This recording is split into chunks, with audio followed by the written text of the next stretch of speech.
like a phoenix from the fire. Be reborn, going higher and higher. Rise up like a phoenix from the fire. Be reborn, going higher and higher. Rise, rise, my brothers and sisters. Rise, rise, my brothers and sisters. Rise up like a phoenix from the fire. Be reborn, going higher and higher. Rise up like a phoenix from the fire. Be reborn, going higher and higher. Rise, rise, my brothers and sisters. Rise, rise, my brothers and sisters. Rise, rise, my brothers and sisters. Rise, rise, my brothers and sisters. My brothers and sisters. Brothers and sisters.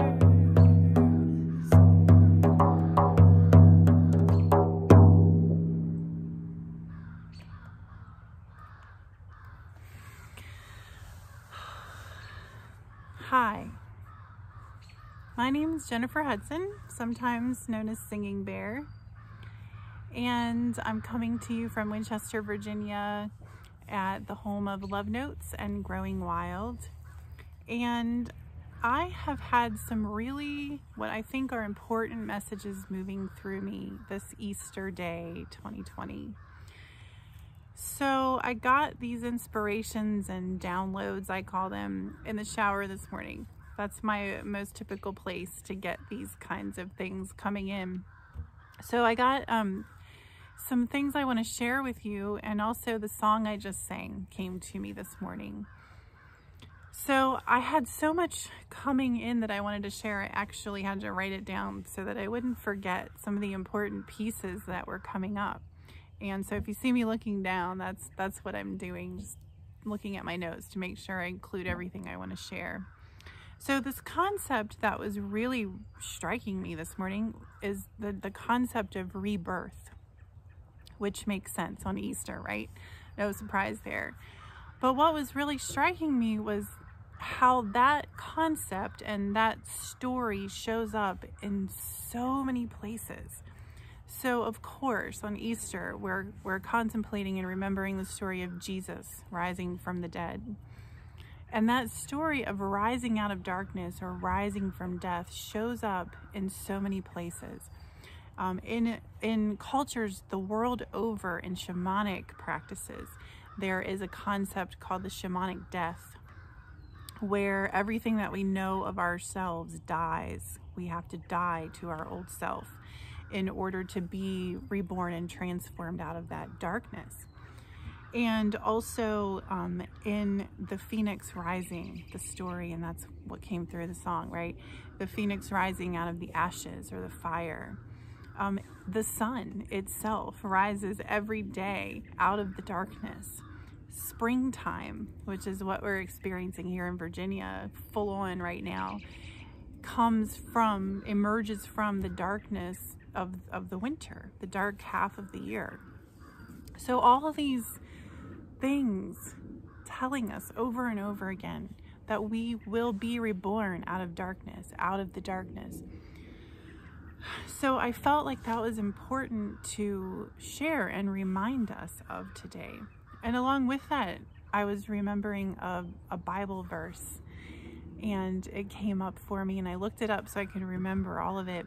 And that is, yea, though I walk through the valley of the shadow of death, I will fear no darkness, for thou art with me. So that part of thou art could be a lot of different things for a lot of different people. But I think what it's pointing to is faith. And I want to maybe speak about that a little bit more in a minute. So I also wanted to share another story about re-emerging or coming up out of the darkness. And that is the story of the butterfly. Not a story that we've probably, all of us have heard. But I wanted to point out some pieces of it that were shown to me several years back. And one is that the caterpillar, before it becomes a butterfly, actually has cells in it that know that it will go through that process. And I heard someone call them imaginal cells. So there are these cells in us, if we think of ourselves metaphorically as caterpillars and butterflies, that imagine or know that we will have to go through these transformations in our life. And we go through many of them in a lifetime.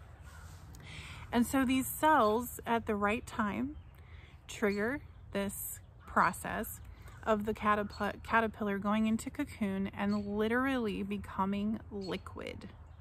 It completely dissolves into a liquid mush and is rearranged into the butterfly, into the new. So I have had many times in my own personal life where I knew I was in that liquefaction process, but I am sensing that we are in that process as a human family right now. We have been sort of forced into the cocoon to be liquefied and reborn.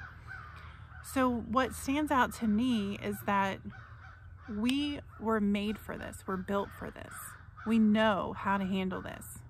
And we know, I know we know, because it's happening.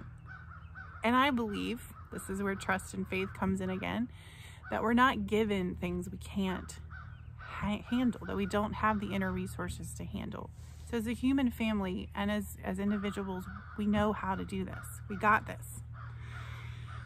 So I wanted to just also point out that people who have already stepped out of their body as a result of this virus, or who will step out of their bodies, are going through the ultimate transformation, the ultimate change that we will all face one day, one way or another, whether it's with this virus or not. And every transformation along the way in our lifetime is preparation for that final liquefaction and emergence.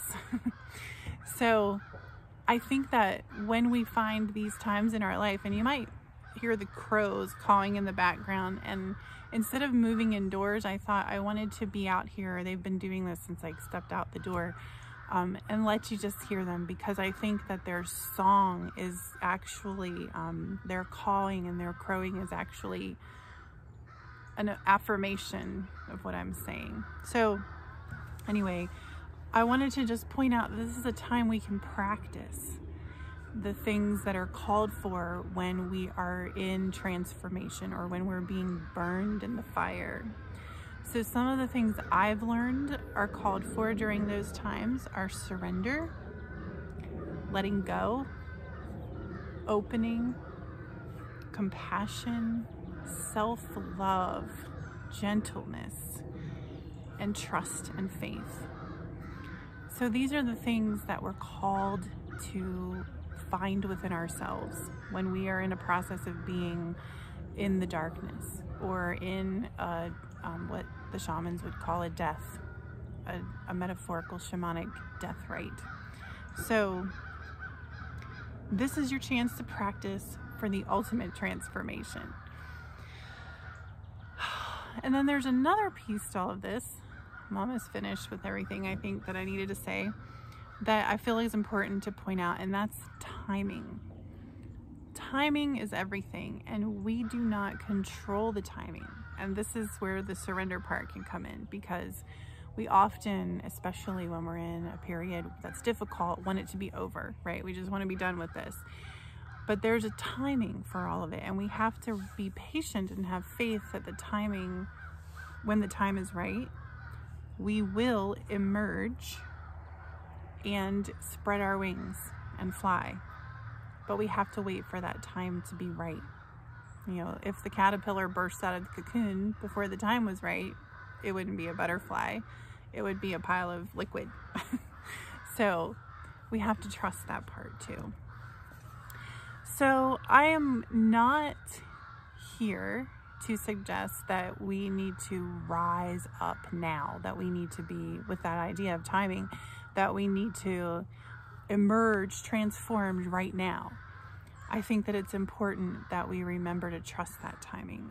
But what I am bringing today is a reminder that we will emerge, that we will rise up, that we will be transformed one way or another, right?